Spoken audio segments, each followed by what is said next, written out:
Hello, everyone. As you can see from the video game filler in the background there, this is another kind of video, but a little different this time. You see, recently I put out a video in which I called for more people to start creating their own content on YouTube. And now after I did that, my Twitter and Curious Cat accounts got minorly bombarded by questions from people who wanted to get started, which is great. So this is just a little video to answer a few of those questions and hopefully help people who are starting out.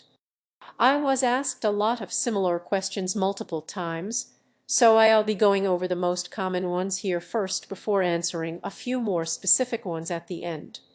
But before I start, I should say, I can only really go into detail about how we personally make videos. Everyone has different approaches and finds different things helpful. And like anything else, I'd see the best way to learn about it is by doing it.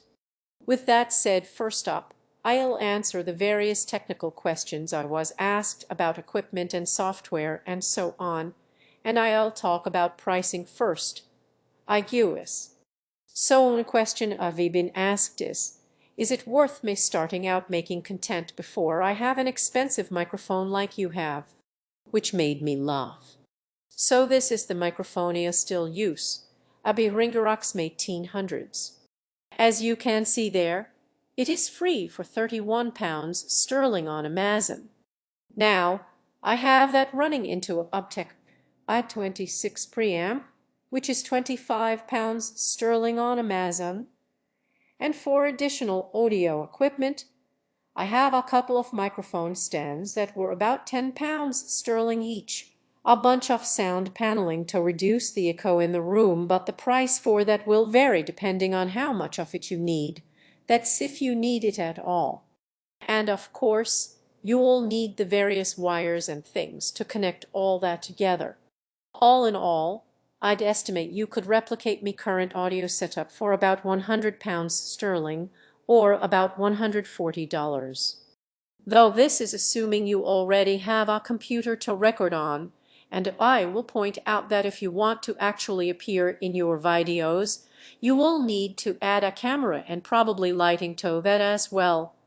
I can't really help you there, unfortunately. So that's my basic audio setup there. Now, is it great? No, it's not. It's next on the list of things I need to upgrade, actually. However, it's also not that bad.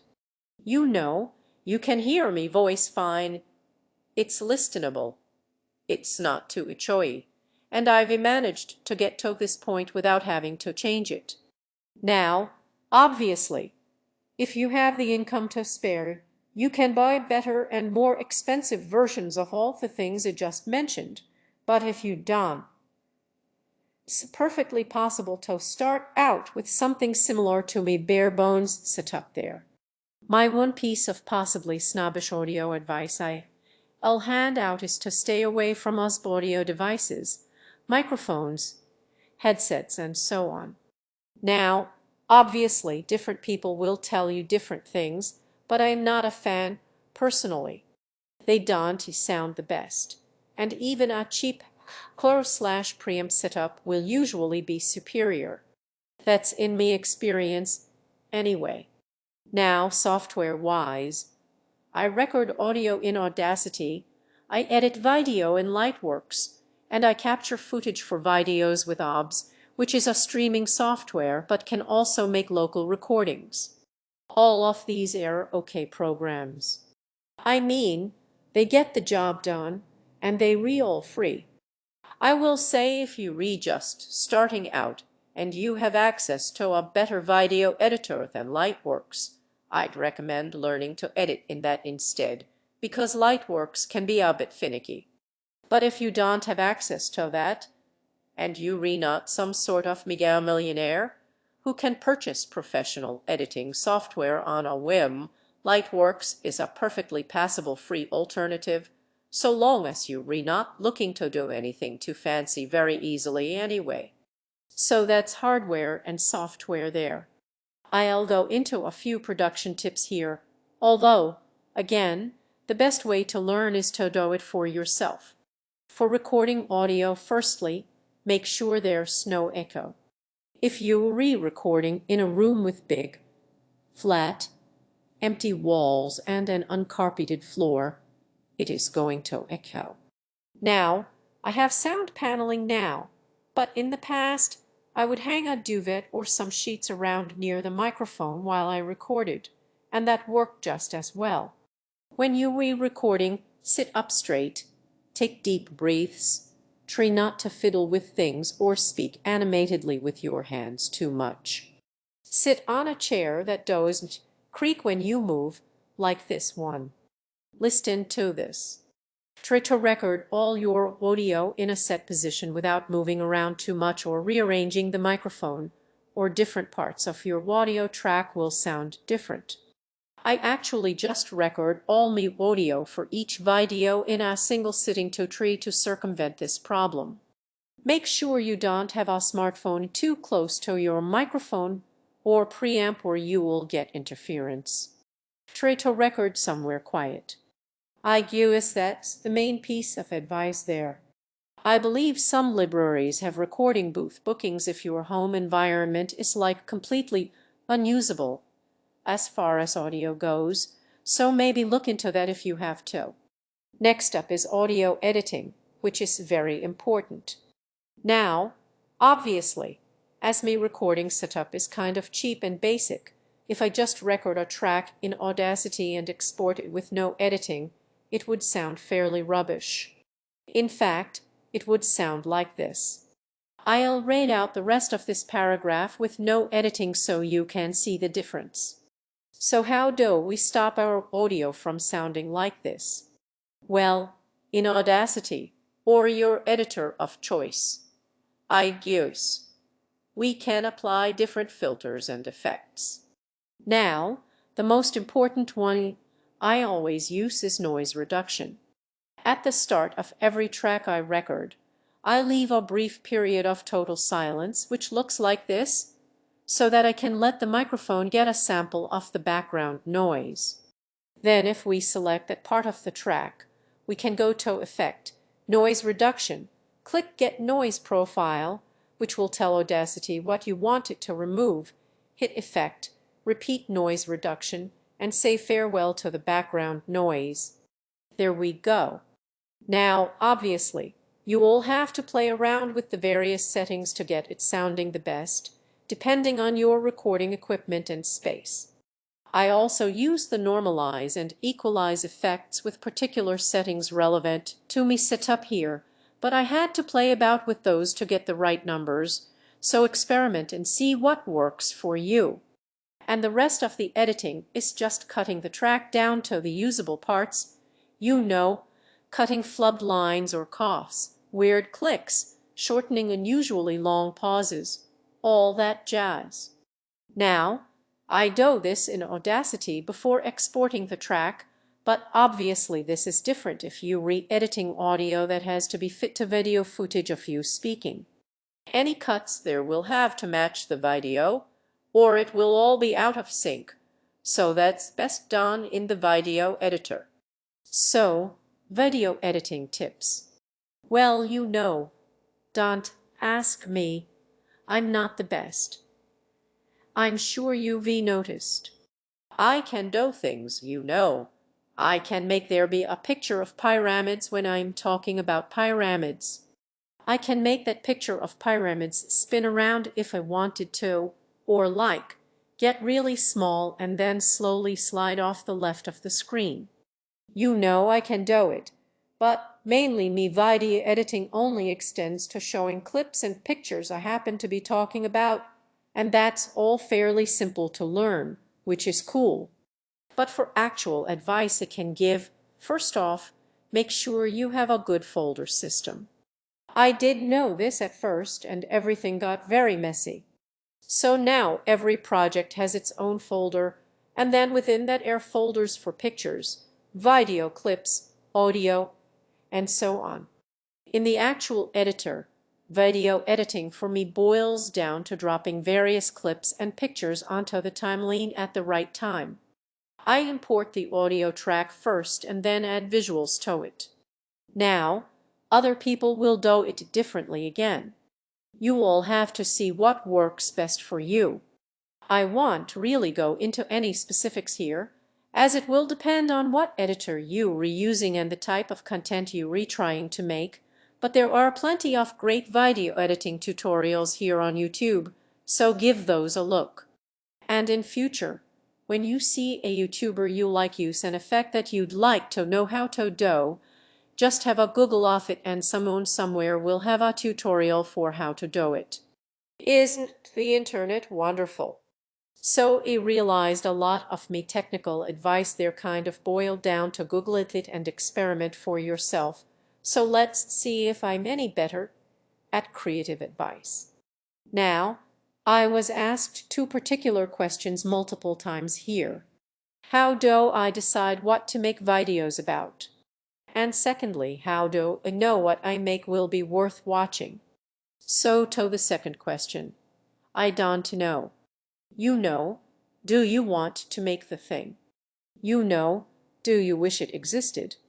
Would you watch it yourself? If so, you know, it's worth creating. And that's rather simple, that one. To the first question, how do I decide what to make videos about? Well, there's two main answers here. The first thing is something that you know about and you want to share with other people. I get a lot of questions from academic type folks saying things like, I'm a historian or a biologist or whatever. Do you think it's worth me making videos about me area of expertise? And the answer is yes. More topics than you think can be videoified, to use the accurate technical term there. The second thing I advise making videos about is something that you don't have expert knowledge of, but would like to learn more about. For instance, I learn a lot about each topic I cover as I'm putting the script together. It's a great learning experience by itself, and I've found it's good for the old mental health to be working on some sort of ongoing creative project. So make videos about either things you don't know about or things you don't know about. That encompasses everything, doesn't it? I am terrible at giving advice. I've realized far too late in the production of this video though, so whatever. I'm pressing on. So I'll give a few creative tips relating to how I make videos here. Now again, these might be useless to someone with a different approach, but here we are. So first off, I keep a list of ideas on the go. Now, this is a file on my computer with a list of video ideas, and I make notes on my phone or in a notebook if something comes to me when I'm on the train or whatever. Now, it seems simple, but if you don't do this, you will definitely forget that great idea you had yesterday. So keep a pen and paper handy. This advice extends to each project too. Write everything even vaguely useful down as you go, and you can always cut out the unnecessary parts later.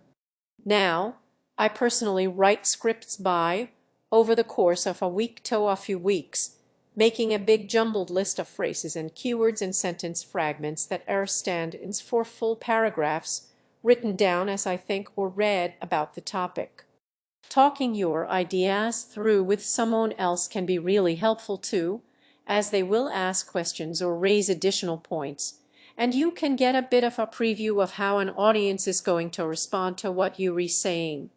So anyway, I have me big jumbled mess. Now, after I run out of material or things to research or when I decide to stop because otherwise me video will be 4 hours long, I take the mess and I start editing it. I first cut and pasted relevant sections together until they restructured in some sort of narrative order. I write an introduction with leading questions that will be answered in the rest of the video. I cut out any parts that don't fit or I decide aren't worth the time to go into. So then when it finally comes time to actually write the script out fully, it's a simple process of fleshing out the skeleton structure that's already there. Now, This is all fairly basic essay writing advice aimed at making a particular type of video. But there were lots of different approaches for different types of videos. Some people work better when they read less structured, but I like to have everything written out. So again, experiment and see what works for you. I realize I am saying that a lot today, but oh well. I'll move on to answering some more specific questions here, which are more about the culture of YouTube. I guess. So a curious cat user asked, how do you deal with the intense amount of backlash related to being left-wing and pro-feminist on YouTube? And this question was echoed by a few other people, including someone who says, I've been considering making a political YouTube channel, but I am afraid of doxing and the likes. I feel especially exposed to it because of the various minority groups I'm part of. Not straight, not a man, it's any safety advice or uplifting pep talk. So, okay, brigading videos, abuse, doxing and the likes. It happens, it sucks, and there isn't a short or easy way around it, unfortunately. Now, I'm not too worried about downvoting campaigns. They read actually good for your channel strictly numbers wise. It brings in a lot of views and interaction. Likewise, in my experience, the false flagging of me videos has worked out pretty well for me. The one time a group of angry lads got a video of mine taken down through mass flagging, I saw a big increase in subscribers and views. Through I subscribers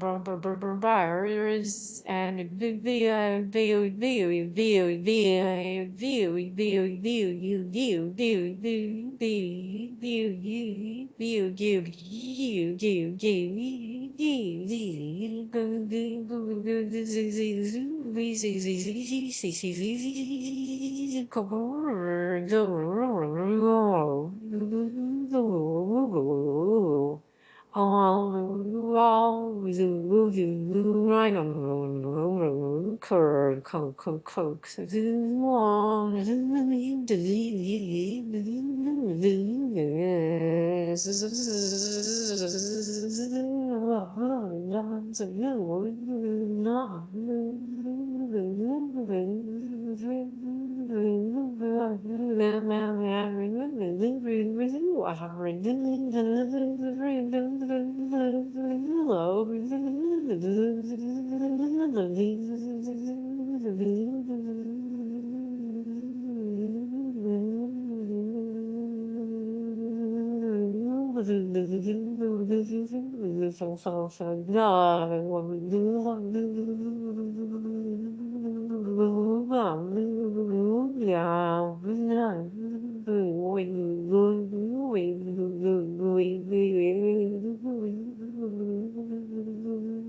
And then, of course, because the flagging was not warranted, the video was then reinstated, so I didn't lose anything, and it actually worked out okay.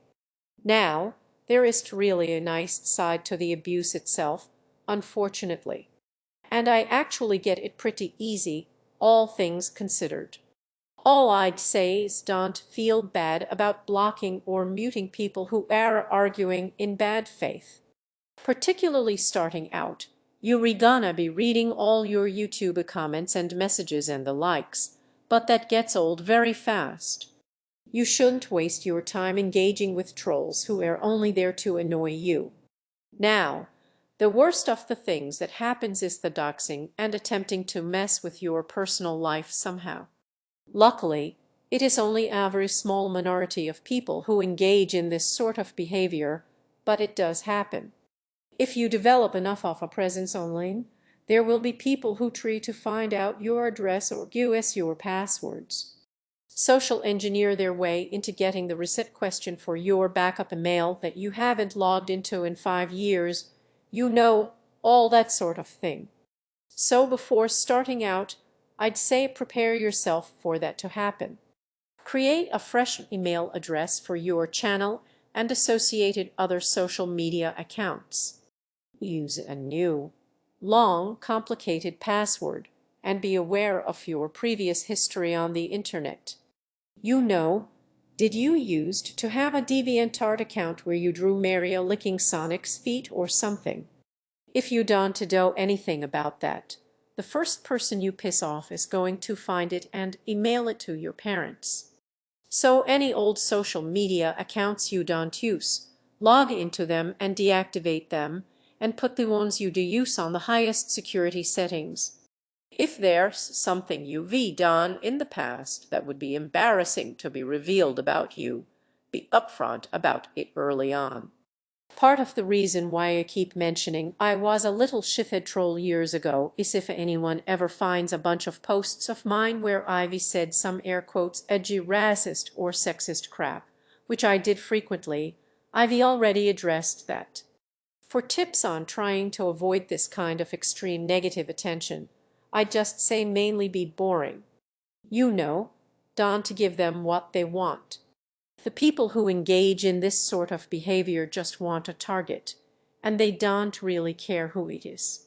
If you give them the attention they want, they will follow you around and try to make you do it again. So just hammer that mute button, Aguis. Let's move on. Another user asks, how do you get past the fear that your videos want to be good enough or as good as you want them to be? And the answer to that is you don't, or at least I don't. I see the flaws in everything I make, and they'll never be as good as I want them to be, but that fear is not a good reason to stop.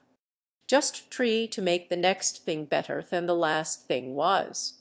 Someone else asks, how do you decide when you have something worth saying or maybe more accurately worth listening to? I've thought about trying out getting going on YouTube, but it's hard to know if I'd have anything of value to share.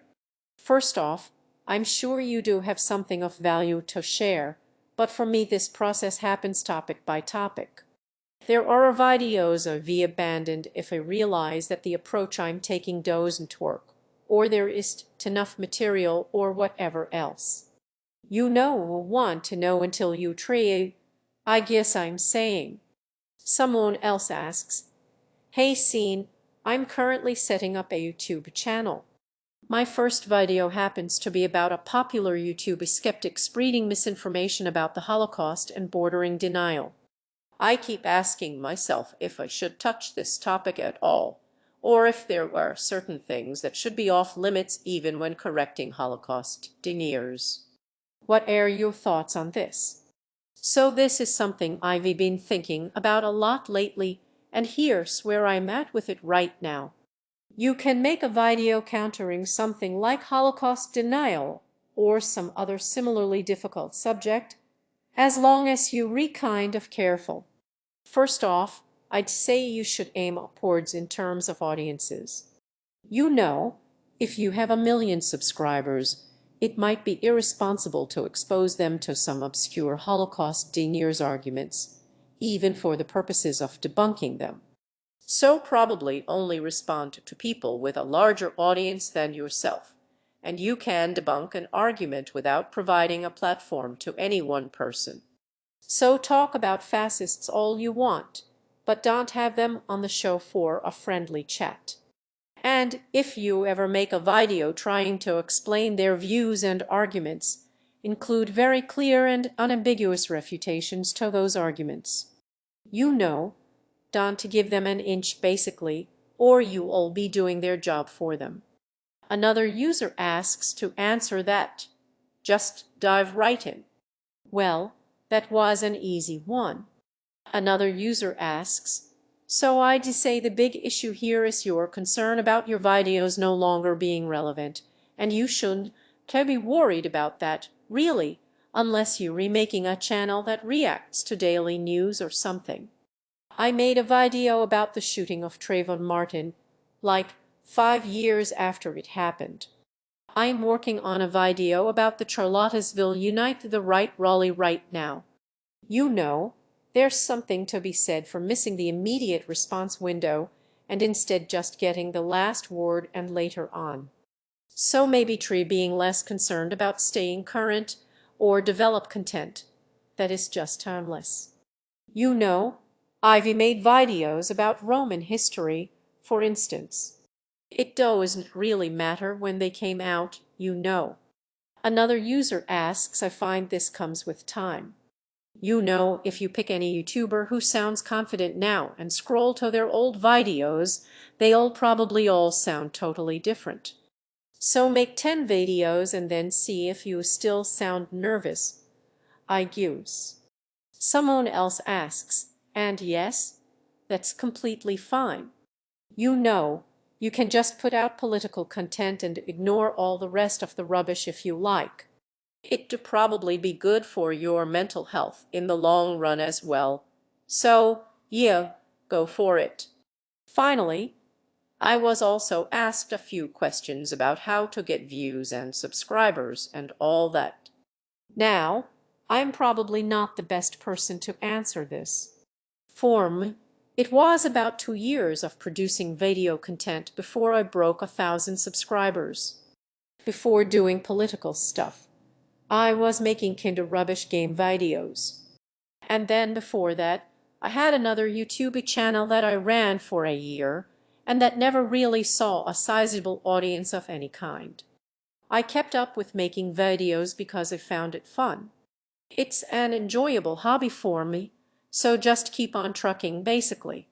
If you enjoy it, just focus on improving and eventually, if you kinda lucky like I was, you will eventually hit some sort of self-perpetuating snowball increase that will leave you very confused. For more active advice, though, get a Twitter account and interact a bunch with the sorts of people who you think might like and share your videos. The first step to getting a big audience is getting a little audience. That's gonna be all from me today, folks. Thanks a lot. I hope I answered all of your questions. If there's anything you really want to know that I missed, just head over to Twitter or Curious Cat and send me a question. Okay, thanks folks, and I'll see you next time.